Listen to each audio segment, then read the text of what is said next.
Superstar Allu Arjun और रश्मिका मंदाना की upcoming movie Pushpa 2 का ट्रेलर रिलीज होने से पहले जमकर हंगामा देखने को मिला। बताया जा रहा है कि फैंस पर पुलिस ने लाठीचार्ज किया है। दरअसल गांधी मैदान में अपने फेवरेट स्टार्स को देखने के लिए फैंस की भीड़ जुट गई थी। भीड़ अपने स्टार को देखने के लिए बेकाबू हो गई। भीड़ को नियंत्रित करने के लिए पुलिस को यहां लाठीचार्ज भी करना पड़ा।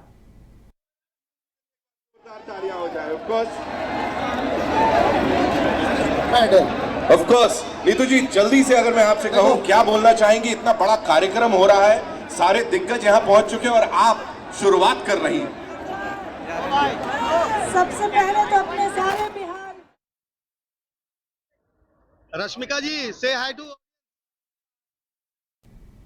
का ट्रेलर लॉन्च था और इसमें स्टार अल्लू अर्जुन और रश्मिका मंदाना पहुंचे, लेकिन उन्हें देखने के लिए फैंस की प्रशंसकों की भीड़ इस कदर जमा हो गई कि पुलिस को नियंत्रित करना मुश्किल हो गया और पुलिस ने यहां पर हल्का बल प्रयोग भी किया है भीड़ को नियंत्रित करने के लिए। नवादा के रोह प्रखंड अंतर्गत डुमरी पंचायत से पैक्स अध्यक्ष के लिए पंकज सिंह ने नामांकन का पर्चा भरा है। जानकारी के मुताबिक पंकज सिंह तीसरी बार नामांकन करवा रहे हैं और लगातार 2 बार से अध्यक्ष पद पर काबिज हैं। इस बार अगर जीत हुई तो वो लगातार तीसरी बार डुमरी पंचायत के पैक्स अध्यक्ष पर कब्जा जमाएंगे। साथ ही सदस्य के रूप में उनके साथ मीना देवी, गायत्री देवी, इंद्रदेव, रविदास, सिंटू साव, सुरेश विश्वकर्मा और पिंकी देवी ने भी नामांकन किया। उनके समर्थन में मनदीप सिंह ने कहा कि जनता का अपार जन समर्थन है जो तीसरी बार इतनी संख्या में यहाँ मौजूद है। सबसे पहले डुमरी पंचायत के मतदातागण को कोटि कोटि प्रणाम एवं अभिभावक माता बहनों सभी को सादर प्रणाम। जनता के ना अपार स्नेह मिला है, उसके चलते आज तीसरा बार नामांकन हम करवा रहे हैं। जनता का अपार समर्थन मेरे साथ है, उन्हीं सबका उत्साह प्रेम है कि तीसरा बार भी नामांकन करवाएं। जनता को जो काम हमको सौंपा जाएगा वो करें। कौन सा पंचायत से हैं आप? जानवी सिरामिक से करें टाइल्स, ग्रेनाइट, सैनिटरी वेयर की 50,000 से अधिक की खरीदारी और पाए 5 खास कूपन के जरिए जीएसटी काटकर 4 साल के अंदर पूरी राशि वापस। जानवी सिरामिक, हुर मोड़, डाल्टनगंज, शाहपुर रोड, गढ़वा, झारखंड। शर्तें लागू। बिहार सरकार के मंत्री जनक राम ने राजद द्वारा बिहार में बढ़ती हुई अफसरशाही पर सवाल खड़े करने पर कहा कि कौन कह रहा है उन्हें अपने गिरेबान में झांकना चाहिए। नीतीश कुमार की सरकार पर सवाल खड़े करना उचित नहीं है क्योंकि यह जनता की सरकार है। जनता ने नीतीश कुमार को पूर्ण बहुमत देकर सत्ता की गद्दी पर बैठाया है। बिहार में भारतीय जनता पार्टी के तत्वाधान में सहयोग कार्यक्रम चलाया जाता है। प्रत्येक दिन किसी न किसी सरकार के मंत्री को बैठ करके 2 से 3 घंटे आम जनमानस की समस्या को सुना जाता है। जैसे आज वो दरभंगा, बेगूसराय, गोपालगंज, गया, औरंगाबाद अनेकों जिला से मामला आया। एसडीएम के, थाना के, डीएम के, ऐसे मामला आता है जो त्वरित संबंधित अधिकारियों से बात करके उसको निपटारा कराया जाता है। अच्छा, आरजेडी कह रही है कि बिहार में अफसरशाही काफी हावी है, अधिकारी मंत्रियों की बात नहीं सुनते, क्या सही में ऐसी बात है? अब कौन कह रहा है तो अपने गिरवा में उनको खुद को झांकना चाहिए था। शायद अपने पुराने क्रियाकलाप को, पूर्व की सरकार, पूर्व के अपने कार्यों को ध्यान नहीं दे और वर्तमान सरकार को, जो जनता का चुनी हुई सरकार है, जनता का आशीर्वाद प्राप्त करके एनडीए की सरकार के अगुवा नीतीश कुमार जी के नेतृत्व में सरकारें चल रही है, उस सरकार के ऊपर जनता का पूर्ण भरोसा है। उसके ऊपर महागठबंधन के नेताओं को उंगली उठाने के पहले अपने गिरवा में खुद झांक। घर के लिए ग्रोसरीज की जरूरत हो या चाहिए फल और सब्जी, डेयरी या बेकरी प्रोडक्ट्स चाहिए या beverages, snacks and branded foods चाहिए हो या ब्यूटी प्रोडक्ट्स, अब इनके लिए अलग अलग दुकानों की तलाश हुई खत्म क्योंकि रांची में खुल गया है केस्टो मार्ट जो रखे आपका और आपके बजट का ख्याल। हर सामान पर 5% की छूट, होम डिलीवरी की सुविधा भी। आज ही पधारें। Kesto Mart, one-stop solution for every customer's requirements. Call 9153989339.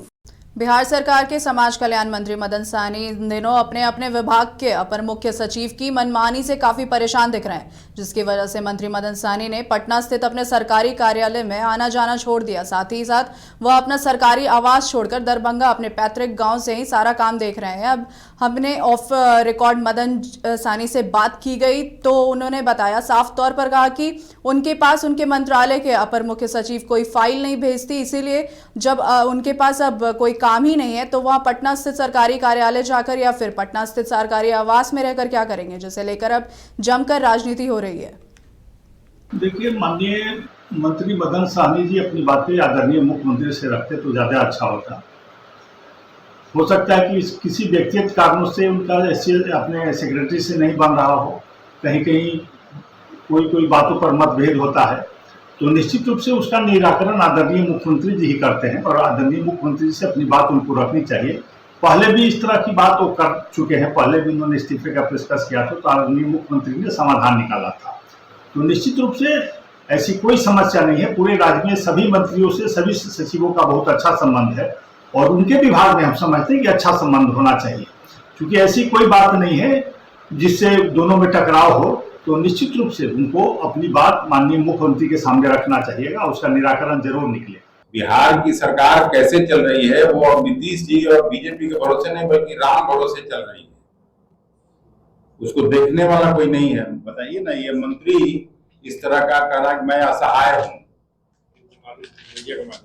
ये तो सब अखबार का ही ये है कटिंग। देखिए ना, मदन सहनी कहें कि मैं तो असहाय हूँ, अब मैं पटना नहीं जाऊँ। भाई तो वही 3-4 अफसर चला रहे हैं, तो जनता में कहीं चले जाइए, बिहार के किसी प्रखंड में, किसी विलेज लेवल पे भी सब लोग यही बात बोलता है।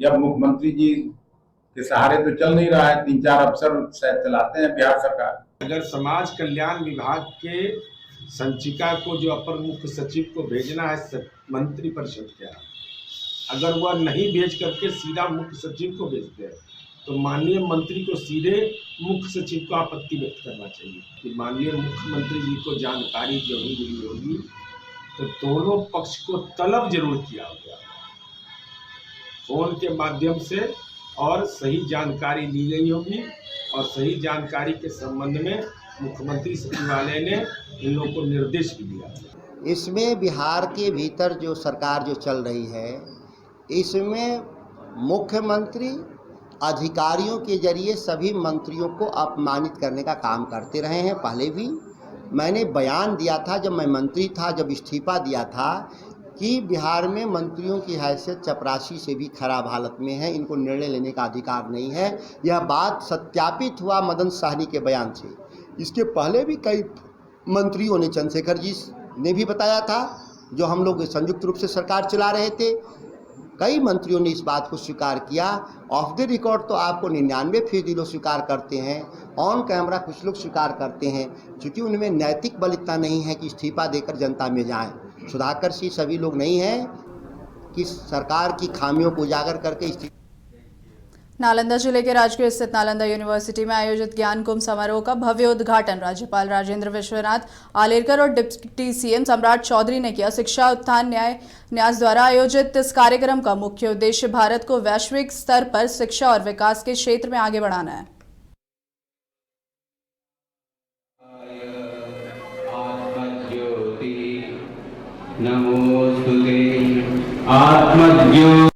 विश्वविद्यालयों के कुलपति,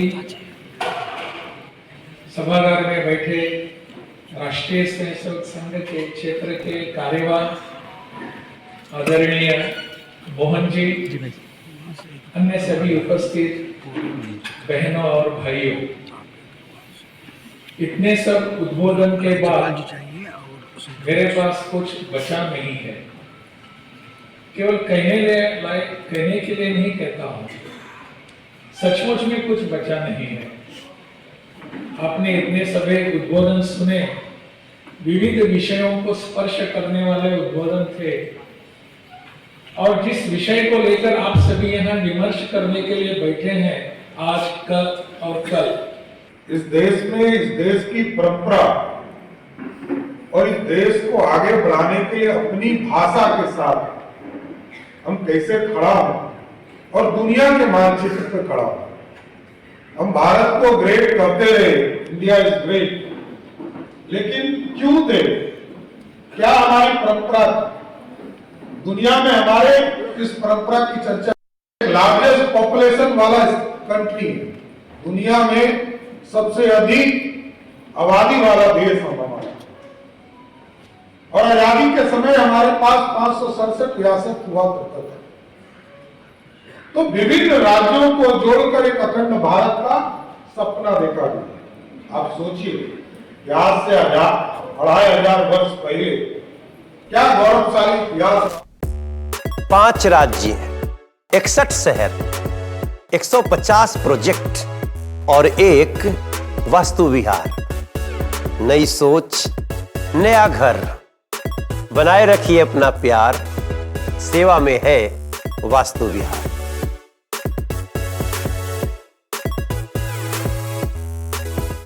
पटना के नालंदा मेडिकल कॉलेज अस्पताल में गंभीर घटना सामने आई है, जहां मनोप्राण युवक की आईसीयू में आंख निकालने का आरोप है। इस मामले को लेकर राजद के मुख्य प्रवक्ता शक्ति सिंह यादव ने कड़ी प्रतिक्रिया व्यक्त की है। उन्होंने घटना की निंदा करते हुए अस्पताल प्रशासन द्वारा दी गई चूहों के द्वारा आंख कुतरने जाने की सफाई पर सवाल उठाया। शक्ति सिंह यादव ने कहा कि यह घटना बेहद गंभीर है और इसकी तत्काल जाँच होनी चाहिए। उन्होंने दोषियों के खिलाफ सख्त कार्रवाई की मांग की है।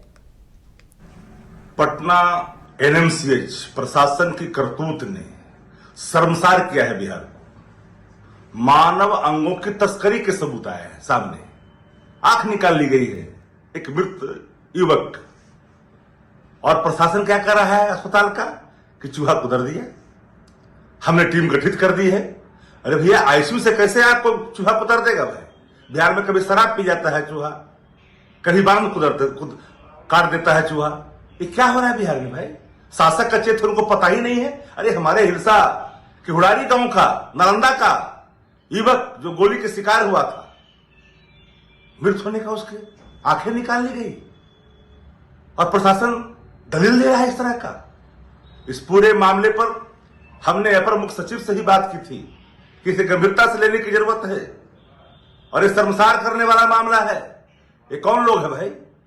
एक आधिपत्य जमा करके बैठा हुआ एनएमसी के पीएमसी अधीक्षक के पद पर। ये मन बढ़ू और मन चलू लोग जिनको हटाया गया था कर्मठता के कारण। यही स्वास्थ्य महकमा सिस्टम मिशन के तहत आदरणीय तत्कालीन उप मुख्यमंत्री तेजस्वी जी ने कायाकल्प की थी बिहार में। लग रहा था कि स्वास्थ्य महकमा में कोई बदलाव आया है, गुणात्मक परिवर्तन हुआ है। आज तो दिमक लग गई है। मृत शरीर का अंग भी सुरक्षित नहीं है। ये आरोप एक गंभीर है। माननीय मुख्यमंत्री जी अचेत हैं, किसको पता नहीं है? उनको पता है कि क्या हुआ है। वो लड़का कहां का रहने वाला है? फंटूस मालूम भी है क्या? भगवान भरोसे। आईसीयू के लिए कोई आग्रह करता है तो पैसे की मांग होती है। ये क्या हो रहा है स्वास्थ्य महकमा में? ऐसे सारे मामले पर तत्काल प्रभाव से कार्रवाई होनी चाहिए अधीक्षक के खिलाफ। वहां तैनात जो लोग हैं जिनकी ड्यूटी लगी थी, वो कौन लोग हैं? अभी तक उस पर कार्रवाई डायरेक्ट क्यों नहीं किया गया? एफआईआर अज्ञात क्यों? सीधे तौर पर जिनकी ड्यूटी थी उस समय उनके खिलाफ होनी चाहिए। जांच करके नीपापोती करना चाहते हैं, बचाना चाहता है अधीक्षक। जहां 27 वर्षों के सफर में 17,000 से भी अधिक छात्रों ने डॉक्टर एवं इंजीनियर बनकर भरे सफलता की ऊंची उड़ान। जहां साधारण छात्र भी झारखंड टॉपर्स बनकर बना रहे इतिहास। दूरदर्शी शिक्षाविद श्री विपिन सिंह के मार्गदर्शन में मेडिकल एवं इंजीनियरिंग के लाखों छात्रों के लिए आशा की किरण के रूप में गोल नेशंस लीडिंग इंस्टीट्यूट। जिला पदाधिकारी रवि प्रकाश द्वारा 18 से 30 नवंबर तक आयोजित होने वाले पुरुष नसबंदी पखड़ावे के अंतर्गत स्वास्थ्य मेले का उद्घाटन सदर अस्पताल नवादा में किया गया। इस दौरान जिला पदाधिकारी ने पॉपुलेशन फाउंडेशन ऑफ इंडिया के पदाधिकारियों से स्वास्थ्य मेला प्रचार प्रसार और परिवार नियोजन के तहत दी जाने वाली सेवाओं के बारे में जानकारी प्राप्त की। Civil surgeon doctor Neeta Agarwal ने सभी प्रखंडों एवं शहरी क्षेत्र के लिए सारथी रथ का परिचालन परिवार नियोजन पखड़ावा के अंतर्गत दी जाने वाली सेवाओं के वितरण के साथ जानकारी दी।